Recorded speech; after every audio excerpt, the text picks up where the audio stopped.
Hi friends, എല്ലാവർക്കും കൃഷി ലോകം എന്ന യൂട്യൂബ് ചാനലിലേക്ക് സ്വാഗതം. അപ്പോൾ ഇന്നത്തെ നമ്മുടെ വീഡിയോ മൈക്രോഗ്രീൻ എങ്ങനെയാണ് തയ്യാറാക്കുന്നതിനെ കുറിച്ചാണ്. ഇപ്പോൾ കുട്ടികളൊക്കെ വീട്ടിലിരുന്ന് ബോറടിച്ചിരിക്കുന്ന സമയമാണ്. അപ്പോൾ അവർക്കൊരു എക്സ്പെരിമെന്റ് ചെയ്യാൻ കൂടി വേണ്ടിയിട്ടാണ് ഞാൻ ഈ വീഡിയോ ചെയ്യുന്നത്. നമ്മുടെ സബ്സ്ക്രൈബേഴ്സിന്റെ കൃഷി ലോകം സബ്സ്ക്രൈബേഴ്സിന്റെ കുട്ടികൾക്ക് വേണ്ടിയിട്ടുള്ളതാണ് ഇന്നത്തെ ഈ വീഡിയോ. ഇതിന്റെ ഏറ്റവും പ്രധാനമായിട്ടും നമ്മൾ മനസ്സിലാക്കേണ്ട ഒരു കാര്യം, സാധാരണ പച്ചിലകളെക്കാളും 10 ഇരട്ടിയിലധികം പോഷക ഗുണങ്ങൾ ഇതിലുണ്ട്. Vitamin A, C, K, E ഒക്കെ ഇതിൽ അടങ്ങിയിട്ടുണ്ട്. ഇത് നമുക്ക് സാലഡിലും അതുപോലെ തന്നെ മുട്ട വറുക്കുന്നതിലും അതുപോലെ നമുക്ക് തോരൻ വെക്കാനും ഒക്കെ നമുക്ക് ഉപയോഗിക്കാം. പല രീതിയിലും നമുക്ക് ഉപയോഗിക്കാവുന്ന നല്ലൊരു പച്ചിലയാണ്. നമുക്ക് ഇതിന്റെ ഒരു പ്രത്യേകത എന്ന് പറയുമ്പോൾ ഫ്ലാറ്റിലൊക്കെ താമസിക്കുന്നവർക്ക് ചെടിയൊന്നും വെക്കാനും അതുപോലെ തന്നെ ഗാർഡൻ ഒന്നും സെറ്റ് ചെയ്യാനും സ്ഥലം ഉണ്ടാകില്ല. അപ്പൊ അങ്ങനെയുള്ളവർക്ക് ഇലക്കറികൾ കഴിക്കാനായിട്ട് ഏറ്റവും നല്ലതാണ്. നമുക്കറിയാം മുരിങ്ങയിലൊക്കെ വളരെ നല്ലതാണ് ഇലക്കറികളിൽ. പക്ഷെ അതൊക്കെ വെക്കാൻ സ്ഥലമില്ലാത്തവർക്ക് ഉണ്ടാക്കാൻ പറ്റിയൊരു സംഭവമാണ്. ഇത് സക്സസ് ആകുമെന്നുള്ളതിൽ 100% ഞാൻ ഗ്യാരണ്ടി. നമ്മുടെ വീട്ടിലുള്ള ഏതിനം പയർവർഗ്ഗങ്ങളാണെങ്കിലും നമുക്ക് മൈക്രോഗ്രീൻ തയ്യാറാക്കാനായിട്ട് എടുക്കാം. അത് ഇപ്പൊ ഞാനിവിടെ എടുത്തിരിക്കുന്നത് ചെറുപയറാണ്. നമുക്ക് കടല ഉണ്ടെങ്കിൽ കടല എടുക്കാം, ഉഴുന്നെടുക്കാം, ഉലുവ എടുക്കാം. അങ്ങനെ എല്ലാം നമുക്ക് മൈക്രോഗ്രീൻ ആയിട്ട് ഉണ്ടാക്കിയെടുക്കാൻ സാധിക്കുന്ന ഒന്ന് തന്നെയാണ്. വളരെ ഈസി ആയിട്ട് നമുക്ക് ചെയ്യാവുന്നതാണ്. ഞാനിവിടെ സുഷിരങ്ങളുള്ള പ്ലാസ്റ്റിക് പാത്രമാണ് മൈക്രോഗ്രീൻ തയ്യാറാക്കാനായിട്ട് എടുത്തിരിക്കുന്നത്. ഇത് മണ്ണോ ചകിരിച്ചോറോ ഒക്കെ ഇട്ടിട്ട് നമുക്ക് മൈക്രോഗ്രീൻ തയ്യാറാക്കാം. അപ്പം ഞാൻ ഈ രീതിയിലാണ് എടുത്തിരിക്കുന്നത്. ഇത് കണ്ടോ, അടിയിൽ ഹോൾസ് ഉള്ള പാത്രമാണ്. നിങ്ങളുടെ കയ്യിൽ പ്ലാസ്റ്റിക് പാത്രം ഉണ്ടെങ്കിൽ ഇതേപോലെ പ്ലാസ്റ്റിക് നമ്മുടെ എന്തെങ്കിലുമൊക്കെ വാങ്ങിക്കുന്ന പാത്രങ്ങളുണ്ടെങ്കിൽ അതിൻ്റെ അടിയിൽ നമുക്ക് ചെറിയ ഹോൾസ് ഇട്ട് കഴിഞ്ഞാൽ ഇതേപോലെ ഉണ്ടാക്കിയെടുക്കാം. ഇല്ലെങ്കിൽ നമുക്ക് മണ്ണിട്ട് സാധാരണ രീതിയിലും ചെയ്യാം. ഇതിപ്പോൾ മണ്ണ് ഉപയോഗിക്കാതെ ചെയ്തിരിക്കുന്ന രീതിയാണ് ഞാനിപ്പോൾ ഇന്ന് കാണിക്കുന്നത്. ഇത് നമ്മളൊരു 2 ഇല പരുവാകുമ്പോൾ വേണം നമ്മൾ അരിഞ്ഞ് നമുക്ക് കറി വെക്കാനായിട്ട്. ഇല്ലെങ്കിൽ അതിൻ്റെ പോഷക ഗുണങ്ങൾ കുറയും. അതുപോലെ തന്നെ ചെറിയ ടേസ്റ്റിലും വ്യത്യാസം ഉണ്ടാകും. ഇതിപ്പോൾ പോഷക ഗുണങ്ങളും അതുപോലെ തന്നെ രുചിയിലും ഒന്നാമതായിട്ട് നിൽക്കുന്ന രീതിയിലുള്ള ഒരു മൈക്രോഗ്രീനാണ് നമ്മളിപ്പോൾ തയ്യാറാക്കുന്നത്.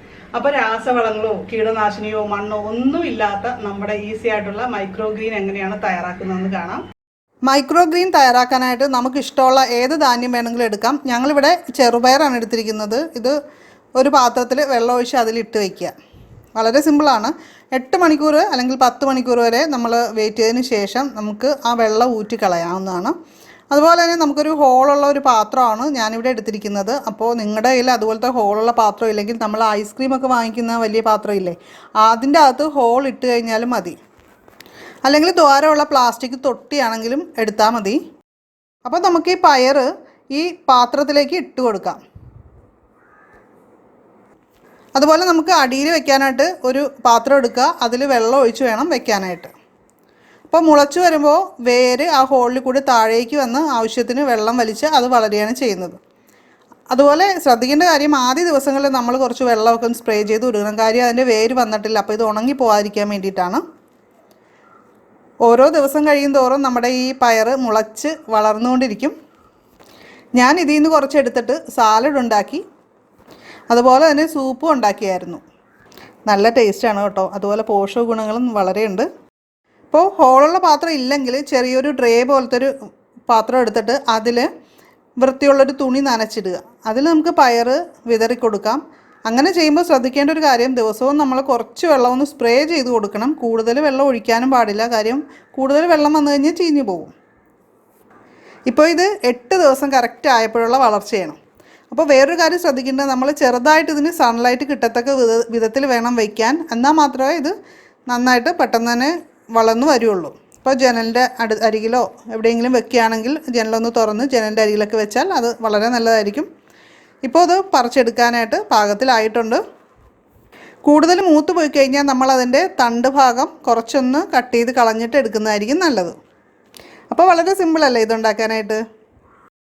ഞാനിന്ന് മൈക്രോഗ്രീൻ അരിഞ്ഞെടുക്കുന്നത് ഒരു മുട്ട വറുക്കാൻ വേണ്ടിയിട്ടാണ്. അതിൽ ചേർത്തിട്ടാണ് ചെയ്യുന്നത്. ഞാനിതിൻ്റെ വേര് ഭാഗം എടുത്തില്ല കേട്ടോ.